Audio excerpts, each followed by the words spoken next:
Hello friends, स्वागत है आपका आज की इस वीडियो में। आज की इस वीडियो में डिस्कस करने वाले हैं प्रिंसिपल ऑफ लैंग्वेज टीचिंग। इससे पहले हमने लैंग्वेज लर्निंग एंड एक्विजिशन का चैप्टर कंप्लीट कर लिया है। ये हमारा क्लास 2, ये है हमारा क्लास 2 जिसमें हम आज डिस्कस करने वाले हैं इंग्लिश पेडागॉजी के chapter 2 principal of language teaching. तो सबसे पहले इस प्रिंसिपल ऑफ लैंग्वेज टीचिंग में सबसे पहला है हमारा principle of motivation. Principle of motivation means अभिप्रेरणा का सिद्धांत। मोटिवेशन को हम हिंदी में बोलते हैं अभिप्रेरणा। मीन्स देखो, जैसे अगर हम कोई भाषा सीखना चाहते हैं तो सबसे पहले हमें क्या होना चाहिए? मोटिवेटेड होना चाहिए। जब तक हम क्या मोटिवेटेड नहीं हैं तो हमें दूसरी भाषा सीखने का इंटरेस्ट होगा नहीं। तो इसीलिए एक टीचर का एक और काम बन जाता है कि वो एक मोटिवेटर की तरह काम करे, बच्चों को दूसरी भाषा सीखने में मोटिवेट करे। तो इसमें पॉइंट नंबर 1 है, it is a prerequisite to learning a language. Prerequisite means होता है शर्त होता है या फिर जरूरत। मीन्स जब आप कोई दूसरा भाषा सीखना चाहते हो तो उसके लिए सबसे पहली शर्त या फिर पहली जरूरत क्या है कि हमें मोटिवेटेड होना चाहिए। जब तक हम मोटिवेटेड नहीं हैं, जैसे कि अगर आपको लगता है कि आपको इंग्लिश नहीं आता है ना, तो आप इंग्लिश सीख नहीं पाएंगे। तो आपके मन में क्या होना चाहिए? इंटरेस्ट होना चाहिए। आपको खुद को मोटिवेट करना पड़ेगा, आपके या फिर आपका टीचर आपको मोटिवेट करे कि आपको इंग्लिश सीखना चाहिए। तभी हम क्या कर सकते हैं? दूसरी भाषा को अधिग्रहण कर सकते हैं। पॉइंट नंबर 2 है, it place an important role in the development of a language. ये जो मोटिवेशन हो क्या करता है? इंपॉर्टेंट रोल प्ले करता है इसमें, डेवलपमेंट मीन्स विकास में ऑफ अ लैंग्वेज। मीन्स भाषा के विकास, हम दूसरी जो भाषा को अधिग्रहण करना चाहते हैं उसके विकास और सीखने में ये जो मोटिवेशन है बहुत ही इंपॉर्टेंट रोल प्ले करता है। यहाँ तक कि देखो, स्किनर ने कहा है कि जो मोटिवेशन है वो नेशनल हैबिट ऑफ लर्निंग है। मीन्स जिस प्रकार से जो हमारा वैन होता है, गाड़ी, नेशनल हाईवे में क्या बहुत ज्यादा स्पीड चलता है, वैसे ही अगर हम अंदर से मोटिवेटेड हैं तो हमारी जो भाषा सीखने की इच्छा होगी वो बहुत ही तीव्र होगी और हम बड़ी आसानी से लैंग्वेज सीख सकते हैं। थर्ड है, an important factor of language learning particularly in learning a second language. Means जब हम दूसरी भाषा को, जैसे फर्स्ट लैंग्वेज क्या होता है हमारा नेटिव लैंग्वेज, मीन्स जो हम घर में भाषा यूज करते हैं वो हमारा फर्स्ट लैंग्वेज, और जो भाषा को हम सीखना चाहते हैं वो क्या होता है हमारा सेकेंड लैंग्वेज। तो जो मोटिवेशन है वो बहुत ही ज्यादा पर्टिकुलर किसके लिए उपयोगी होता है? सेकेंड लैंग्वेज के लिए होता है, क्योंकि फर्स्ट लैंग्वेज के हमें मोटिवेशन की आवश्यकता होती नहीं। हम तो डेली लाइफ में यूज करते फर्स्ट लैंग्वेज को, इसे बड़ी आसानी से क्या करते हैं? सीख लेते हैं। इसीलिए ये क्या हो जाता है? मोटिवेशन सबसे इंपॉर्टेंट होता है सेकेंड लैंग्वेज में। और जैसे कि ये क्वेश्चन डायरेक्ट टीचर से पूछा गया है सीटेट में कि प्रीरिक्विजिट किससे रिलेटेड है, तो किससे रिलेटेड है? मोटिवेशन से रिलेटेड है, जो कि प्रिंसिपल्स ऑफ लैंग्वेज टीचिंग में आता है। इसमें नंबर 2 है, principle of habit formation. Means आदत डालने का या फिर आदत बनाने का सिद्धांत। जैसे कि अगर इसमें point number, as we master skills after language practice। जैसे कि हम किसी भाषा को सीखना चाहते हैं तो कब मास्टर हो जाते हैं? उसमें बार बार रेगुलर प्रैक्टिस से, मतलब लगातार प्रैक्टिस करके। द सेम चीज, the language can also be mastered after regular practice. ठीक उसी प्रकार जब हम, जैसे कि अगर हमें स्विमिंग सीखना है, राइटिंग सीखना है या फिर राइटिंग कुछ भी सीखना है तो उसके लिए हमें क्या चाहिए? रेगुलर प्रैक्टिस चाहिए। द सेम चीजें कि जब हम एक भाषा को सीखना चाहते हैं तो उसके लिए हमें क्या करना पड़ेगा? रेगुलर प्रैक्टिस करना पड़ेगा। उसके लिए हमें क्या करना पड़ेगा? आदत डालना पड़ेगा। तभी हम क्या कर सकते हैं? उस भाषा को बड़ी आसानी से सीख सकते हैं। इसमें 2 है, in mother tongue are found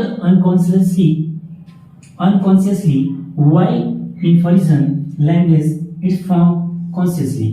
means जैसे कि लैंग्वेज एक्विजिशन एंड लर्निंग के चैप्टर में बताया था, जैसे कि जो हमारा मदर टंग होता है उसे हम अनकॉन्शियसली या फिर सबकॉन्शियसली सीख जाते हैं। मतलब बिना किसी क्लास, बिना किसी एफर्ट के सामान्य कन्वर्सेशन से घर में हम क्या कर सकते हैं? सीख लेते हैं। लेकिन जो फॉरेन, मतलब हमारा जो सेकेंड लैंग्वेज होता है या फिर टारगेट लैंग्वेज जिसे हम बोलते हैं, वो क्या होता है? Found consciously. मीन्स हम अपने दिमाग का रूल्स, ग्रामर्स इसके थ्रू क्या करते हैं? उसे सीखते हैं। तो जब हमें क्या करना है? दूसरा भाषा सीखना है तो उसके सीखने के लिए हमें क्या करना पड़ेगा? आदत फॉर्मेशन करना पड़ेगा, हमें हैबिट बनाना पड़ेगा। थर्ड है, प्रिंसिपल ऑफ हैबिट फॉर्मेशन से क्या होता है? In regular learning habit of means लगातार सीखने की जो हमारी आदत बनता है उससे हमारे बोलने की, सुनना, पढ़ना, लिखना और करेक्ट प्रोनाउंसिएशन, ये सभी आदतें क्या होती है, फाउंड होती हैं, बनती हैं। इससे हमारी जो हैबिट है, मीन्स अगर हमें कुछ सीखना है तो हमें क्या बनाना पड़ेगा, हैबिट बनाना पड़ेगा। जैसे अगर मेरे को क्या करना है कि जैसे कि अगर मुझे अच्छा क्रिकेट खिलाड़ी बनना है तो रोज मुझे क्या करना पड़ेगा, क्रिकेट खेलने की प्रैक्टिस करना पड़ेगा, अच्छा बैटिंग करने की प्रैक्टिस करेगा, तभी क्या कर सकता हूँ, मैं उसे मास्टर हो सकता हूँ। तो उसके लिए मुझे क्या बिल्ड करना पड़ेगा, रोज मुझे क्रिकेट खेलना है, इस चीज को मुझे हैबिट फॉर्मेशन करना पड़ेगा। इसलिए लैंग्वेज लर्निंग में जो हैबिट फॉर्मेशन है वो बहुत ही इंपॉर्टेंट रोल प्ले करता है। प्रिंसिपल ऑफ लैंग्वेज टीचिंग में थर्ड है principle of imitation. Imitation means होता है अनुकरण, मीन्स अनुकरण का सिद्धांत। इसे हम दूसरे शब्दों में नकल करना भी कह सकते हैं। जैसे कि एक बच्चा होता है, अपने मम्मी पापा से देखकर क्या करता है, उसकी भाषाओं की नकल करके एक भाषा सीख सकता है। इसे हम क्या कहेंगे, प्रिंसिपल ऑफ इमिटेशन। मीन्स इसमें दिया है a student imitates teacher very much. Means एक जो स्टूडेंट होता है, फिर बच्चा होता है, वो अपने टीचर की बहुत ज्यादा क्या करता है, अनुकरण करता है। दो the teacher must become a great model for the student. इसलिए एक टीचर की रिस्पॉन्सिबिलिटी बन जाता है कि वो बच्चों को सामने एक अच्छे मॉडल के रूप में प्रस्तुत करे। मीन्स अपनी भाषा का जो प्रोनाउंसिएशन है ना, वो बोलने का तरीका, सेंटेंस फॉर्मेशन, सब चीजों से क्या होना चाहिए, सही होना चाहिए। क्योंकि जो बच्चे होते हैं, स्टूडेंट होते हैं, टीचर बहुत ज्यादा फॉलो करते हैं, उनका अनुकरण करके ही सीखते हैं। आगे जैसे कि the child learns his mother tongue by imitation of his parents, relatives and the teachers. Means एक जो बच्चा होता है, मदर टंग मीन्स मातृभाषा, जो घर में हम भाषा यूज करते हैं, उसे क्या करता है, इमिटेशन मीन्स अनुकरण करते हैं। किससे, अपने पेरेंट्स से, रिलेटिव से मतलब रिश्तेदारों से, या फिर टीचर से। मीन्स समझो जो कोई भी भाषा है ना, तो बच्चा किससे अनुकरण करके सीखता है, अपने पेरेंट्स और रिलेटिव या फिर अपने टीचर से। मीन्स जिससे वो मिलता जुलता है, उन्हीं का अनुकरण करके वो भाषा को सीख लेता है। थर्ड जैसे कि tape recorder, radio and gramophone can also be used for the purpose. Purpose means उद्देश्य। जैसे कि हमारा भाषा सीखना क्या है, उद्देश्य है, तो उस उद्देश्य को पूरा करने के लिए हमें क्या चाहिए, अनुकरण करना पड़ेगा, इमिटेशन करना पड़ेगा। तो जैसे टेप रिकॉर्डर हो गया, रेडियो हो गया, ग्रामोफोन हो गया। मीन्स आज पॉडकास्ट का जमाना है, इसमें हम क्या कर सकते हैं, किसी भी चीज को बड़ी आसानी से सुन सकते हैं, और सुन के ही है ना, उनकी बातों को हम क्या कर सकते हैं, सीख सकते हैं, अनुकरण कर सकते हैं कि उसका प्रोनाउंसिएशन क्या होता है, उसे हम कैसे बोलते हैं। तो इस प्रकार से प्रिंसिपल ऑफ इमिटेशन लैंग्वेज सीखने में बहुत ही मेन रोल प्ले करता है। फोर्थ है principle of practice and drill. Means अभ्यास या फिर पुनरावृत्ति का सिद्धांत। मीन्स जैसे किसी भी चीज को हमें सीखना है तो क्या सबसे ज्यादा जरूरी है, प्रैक्टिस। बिना प्रैक्टिस, बिना अभ्यास के हम किसी भी चीज को सीख नहीं सकते। इसीलिए किसी लैंग्वेज को सीखने में या किसी भी चीज को सीखने में जो प्रैक्टिस का सिद्धांत है बहुत ही महत्वपूर्ण हो जाता है। और ऐसा भी कहा जाता है जैसे कि practice makes a man परफेक्टर। Means अभ्यास आदमी क्या करता है, पूरा बनाता है, परफेक्ट बनाता है किसी चीज में। As mentioned above, language is a habit formation process and habits comes from the practice. as जैसे कि हमने ऊपर पढ़ा है कि जो लैंग्वेज है ना, हैबिट फॉर्मेशन मतलब आदत करके हम क्या करते हैं, सीख सकते हैं। और जो आदत है वो किससे बनता है, प्रैक्टिस से बनता है। मीन्स बार बार जब हम प्रैक्टिस करते हैं उससे ही हमारा क्या बनता है, आदत बनता है। सेकेंड जैसे कि repetition of things at proper intervals should be done. Intervals means होता है गैप, है ना, तो जैसे रिपीटेशन है मीन्स पुनरावृत्ति, बार बार अभ्यास करना, वो क्या होना चाहिए, बार बार एक प्रॉपर इंटरवल्स मीन्स एक प्रॉपर गैप में, कुछ समय का गैप करके हम उसे फिर से क्या करना चाहिए, अभ्यास करना चाहिए, ताकि जो चीज हम सीखे उसका क्या हो जाए, पुनरावृत्ति हो जाए, बहुत रिकॉल हो जाए और हम फिर भाषा को भूले नहीं। इसलिए प्रिंसिपल ऑफ प्रैक्टिस और ड्रिल है, मीन्स अभ्यास का सिद्धांत किसी भी लैंग्वेज या फिर किसी भी चीज को सीखने के लिए बहुत ही महत्वपूर्ण हो जाता है। आगे देखते हैं प्रिंसिपल्स ऑफ लैंग्वेज टीचिंग में 5 नंबर है principle of natural order of learning. Means स्वाभाविक, जैसे हम कोई चीज सीखते हैं तो सबसे पहले उसका एक क्रम होता है, listening, speaking, reading and writing.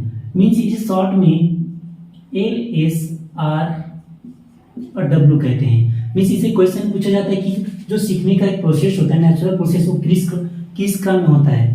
तो शुरू में रहेगा लिसनिंग, फिर स्पीकिंग, रीडिंग एंड राइटिंग। ये वाला क्या होगा, इसका करेक्ट होगा। तो ठीक उसी प्रकार जो हम स्वाभाविक रूप से सीखते हैं उसका क्रम हमेशा यही होना चाहिए। जैसे बच्चा इस दुनिया में आता है तो सबसे पहले क्या सीखता है, वो सुनना सीखता है। जैसे ही पैदा हुआ तो मेरा बेटा, मेरा बेटी, मेरा प्यारा बच्चा इस तरह सुनता है, फिर सुन के वो क्या करता है, बोलना सीख जाता है, बोलने के बाद हम क्या करते हैं, रीडिंग एंड राइटिंग आगे को वो सीखते जाता है। तो these are four basic skills of language. तो ये क्या है, बेसिक सामान्य स्किल होते हैं लैंग्वेज के। सेकेंड है, these skills should be taught in their natural order, LSRW। Means ये जो स्किल है वो एक क्रम में ही हमेशा क्या करना चाहिए, स्वाभाविक रूप से सिखाया जाना चाहिए। न कि हम इस पहले बच्चे को रीडिंग सिखा दें, फिर लिसनिंग, फिर स्पीकिंग, ऐसा नहीं होता। एक क्रम से ही चलता है और हमें बच्चे को उसी क्रम से ही क्या करना चाहिए, सिखाना चाहिए। लिसनिंग, स्पीकिंग, रीडिंग और राइटिंग के क्रम से। Because child first listen to the sounds of language, then speak and then start reading and writing. क्योंकि एक बच्चा क्या करता है, दुनिया में आता है सबसे पहले साउंड मीन्स आवाज को, किसी भाषा की आवाज को सबसे पहले सुनना स्टार्ट करता है, फिर बोलता है और उसके बाद ही वो रीडिंग एंड राइटिंग स्टार्ट करता है। An effort to make to provide the child with natural environment for learning foreign language means यहाँ पर क्या foreign द्वितीय भाषा या फिर सेकंड भाषा या फिर हम बोलते हैं टारगेट लैंग्वेज। मीन्स जब हम किसी बच्चे को क्या सिखाते हैं, टारगेट लैंग्वेज सिखाएं, तो उसके लिए हमें क्या करना चाहिए, नेचुरल इन्वायरमेंट क्रिएट करना चाहिए। जिस प्रकार से जो हमारा फर्स्ट लैंग्वेज होता है, मदर टंग है ना, हम या फिर फर्स्ट क्या कहते हैं, सुनता है और सुनकर उसे सीख लेता है नेचुरली। उसी प्रकार से हमें ऐसा एटमॉस्फेयर क्रिएट करना चाहिए कि बच्चा सुन सुन के बड़े आसानी से क्लास में भी सेकेंड लैंग्वेज को सीख सके। 6 नंबर है principal of oral approach. Oral means होता है मौखिक। अब देखो जैसे कि कोई भी चीज है, हम पढ़ने से ज्यादा सुनकर क्या करते हैं, सीख लेते हैं। इसलिए क्या कहा जाता है, it is the quickest way to learn. Means किसी भी चीज को सीखने के सबसे ज्यादा तेजी का क्या है, एक तरीका है, एक रास्ता है कि हम क्या कर सकते हैं, उस भाषा को सीख सकते हैं। तो क्वेश्चन बन सकता है, what is the quickest way of learning language? तो क्या होगा, प्रिंसिपल ऑफ ओरल अप्रोच। ठीक है। Speech motivates the learners to learn. और जो भाषा है वो क्या मोटिवेट करता है, लर्नर्स में, सीखने वाले को सीखने में। सेकेंड जैसे कि introduction of lessons should be being with speech lesson. Means जैसे हम किसी लेसन को बच्चे को पढ़ा रहे हैं तो हमें किस रूप से स्टार्ट करना चाहिए, ओरली स्टार्ट करना चाहिए कि इस लेसन में हम किस चीज के बारे में सीख रहे हैं उसे बताना चाहिए।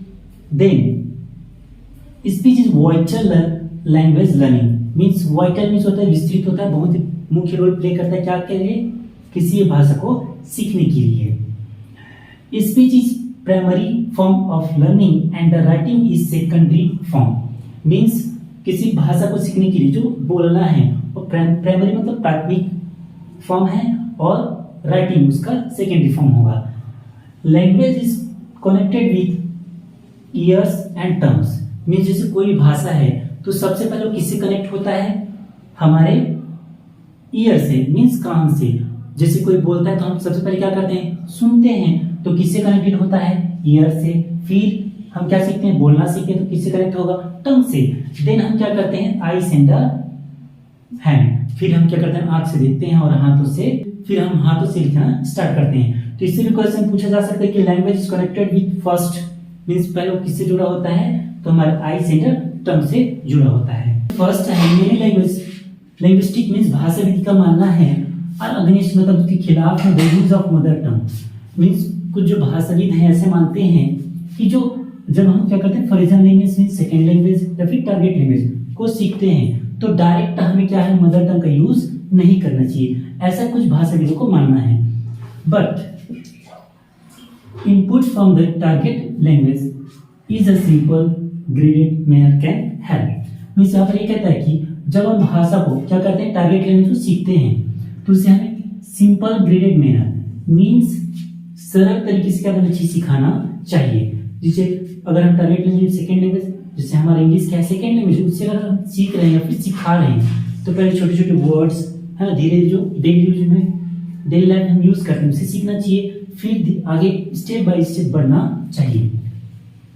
वहीं पर कुछ भाषाविदों का ऐसा मानना है in general the use of mother tongue can facilitate mean सुविधा का काम कर सकता है। द एक्वायर मीन्स ग्रहण करना, अधिकम सीखना, the foreign language means second language को। वहीं पर कुछ भाषाविद ऐसे मानते हैं कि जो डायरेक्ट मदर टंग मतलब मातृभाषा का यूज क्या कर सकता है, फॉरेन लैंग्वेज मीन्स द्वितीय भाषा को सीखने में मदद कर सकता है। इसलिए हमें क्लास में जो हमारी मदर टंग है उसको टारगेट लैंग्वेज सिखाते समय यूज करना चाहिए। नेक्स्ट है principle of selection and gradation. Selection means चयन एंड ग्रेडेशन मींस विभाजन का सिद्धांत। मींस जैसे अगर हम कोई चीज को सिखा रहे हैं बच्चों को तो उसे किस विधि से सिखाना चाहिए, नोन टू अननोन मींस ज्ञात से अज्ञात की ओर। जैसे कि while teaching English one should proceed from simple to complex. Means जैसे हमारा सेकेंड लैंग्वेज क्या है, फिर टारगेट लैंग्वेज इंग्लिश है, तो जब हम क्या कर रहे हैं, सिखा रहे हैं, तो प्रोसीड फॉलो करना चाहिए क्या, सिंपल टू कॉम्प्लेक्स मींस सरल से कठिन की ओर हमें जब बढ़ना चाहिए। And from concrete to abstract means मूर्त से अमूर्त की ओर बढ़ना चाहिए। इस तरीके से एक क्रम में क्या करना चाहिए, उसका सिलेक्शन करना चाहिए, फिर उसका विभाजन मींस धीरे धीरे से आगे बढ़ना चाहिए। Tradition of language material means placing in language items in order means जब हम उसको क्या कर रहे हैं, किसी भाषा का ग्रेडेशन मींस विभाजन कर रहे हैं ऑफ लैंग्वेज मटेरियल उसमें, तो उसका अर्थ क्या है, placing the language items in order, उस भाषा की जो तत्व है उसके जो मीनिंग है, वर्ड है, उसको एक क्रम से क्या करना, जमाना है। Gradation involves grouping and sequence means gradation क्या होता है कि ये इन्वॉल्व करता है, मतलब शामिल करते हैं किसको, ग्रुप को, और एक सीक्वेंस मींस एक क्रम में। मींस जैसे यहाँ नोन टू अननोन मींस ज्ञात से अज्ञात की ओर, सिंपल टू कॉम्प्लेक्स सरल से कठिन की ओर, कॉन्क्रीट टू अब्स्ट्रैक्ट मूर्त से अमूर्त। ऐसे ही एक क्रम में क्या करता है, ये भी एक सीक्वेंस से सीखने के प्रोसेस को फॉलो करता है। नेक्स्ट है principle of accuracy and correctness. Accuracy means होता है शुद्धता एंड करेक्टनेस मींस होता है सच्चाई या फिर सही। मींस यहाँ पर जो टीचर है उसको जब यहाँ पे सबसे पहले देखते हैं एक्यूरेसी की मीनिंग क्या होता है, एग्जैक्ट या फिर right use of word means जो शब्द टीचर यूज कर रहा है या प्रोनाउंस कर रहा है उसका जो मीनिंग है या फिर जो उसका प्रोनाउंसिएशन है वो क्या होना चाहिए, एक्यूरेसी होना चाहिए, मतलब शुद्ध होना चाहिए, सही होना चाहिए और करेक्ट होना चाहिए। Expression should be impressive means जो शब्दों का एक्सप्रेशन है मींस जो व्यक्त कर रहा है उसका जो प्रभाव क्या होता है, इम्प्रेसिव मतलब प्रभावपूर्ण होना चाहिए। साथ ही साथ जैसे कि थर्ड है correctness also implies the accuracy of pronunciation, intonation, spelling and structure. Correctness का दूसरा मीनिंग ये भी होता है कि एक्यूरेसी मतलब उसमें क्या होना चाहिए, शुद्धता होना चाहिए ऑफ किसका, प्रोनाउंसिएशन मींस उच्चारण का, इंटोनेशन मींस भाषा शैली कि हमें किस वर्ड पे स्ट्रेस देना है, किसे धीरे बोलना उस पर, उसकी स्पेलिंग पर, और स्ट्रक्चर मींस जो सेंटेंस बोल रहे हैं उसका स्ट्रक्चर कैसा होना चाहिए। इन सभी में क्या होना चाहिए, करेक्टनेस मींस सही होना चाहिए, शुद्धता होना चाहिए। साथ ही साथ the teacher should be both accurate and correct from a very beginning means जो शिक्षक है जो भाषा सिखा रहा है उसे शुरू से क्या होना चाहिए, एक्यूरेट होना चाहिए और करेक्ट होना चाहिए।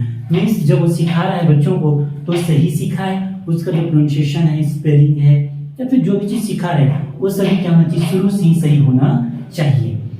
नेक्स्ट वन है principle of learning by doing means करके सीखने का सिद्धांत। मींस जैसे कि हम अगर किसी चीज को सीखना चाहते हैं तो खुद प्रैक्टिस करके बड़ी आसानी से क्या कर सकते हैं, सीख सकते हैं। तो यही दिया है principle of learning by doing, करके सीखने का सिद्धांत। इट प्लेस मोर एम्फेसिस में जोर देता है on acquiring skill by doing means जो principle of language learning by doing है वो क्या करता है, किस पर जोर देता है, acquisition of skill by doing, करके सीखने के सिद्धांत पर क्या करता है, जोर देता है। सेकंड जैसे कि foreign language acquisition, written, work, pronunciation, reading, spelling, writing, learning और एसेंशियल एक्टिविटीज में जैसे अगर हम द्वितीय भाषा सीखना चाहते हैं क्या है, लिखना, उसका प्रोनाउंसिएशन, रीडिंग, उसका स्पेलिंग, राइटिंग है ना, और उसे सुनना, ये सभी चीजें एसेंशियल मतलब जरूरी एक्टिविटी क्रियाकलाप है।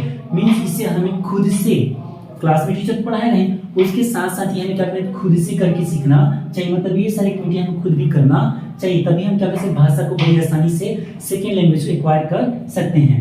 थर्ड जैसे कि student be given a good practice of this means student को, टीचर तो बच्चों को प्रैक्टिस कराएगा ही कराएगा, साथ ही साथ स्टूडेंट को भी क्या करना चाहिए, जो सेकेंड लैंग्वेज उसके लिए अच्छा अभ्यास करना चाहिए, ज्यादा से ज्यादा अभ्यास करना चाहिए ताकि वो सेकेंड लैंग्वेज को बड़ी आसानी से क्या कर सके, एक्वायर कर सके। This all for today's guys, I hope कि ये वीडियो आपको पसंद आया होगा। अगर ये वीडियो आपको अच्छा लगा हो तो लाइक शेयर कमेंट करें जरूर करें, और अगर आप इस वीडियो पर नए हैं तो प्लीज सब्सक्राइब करें हमारे चैनल को। मिलते हैं फिर एक नई वीडियो में एक नए टॉपिक के साथ। तब तक के लिए टेक केयर, गुड बाय।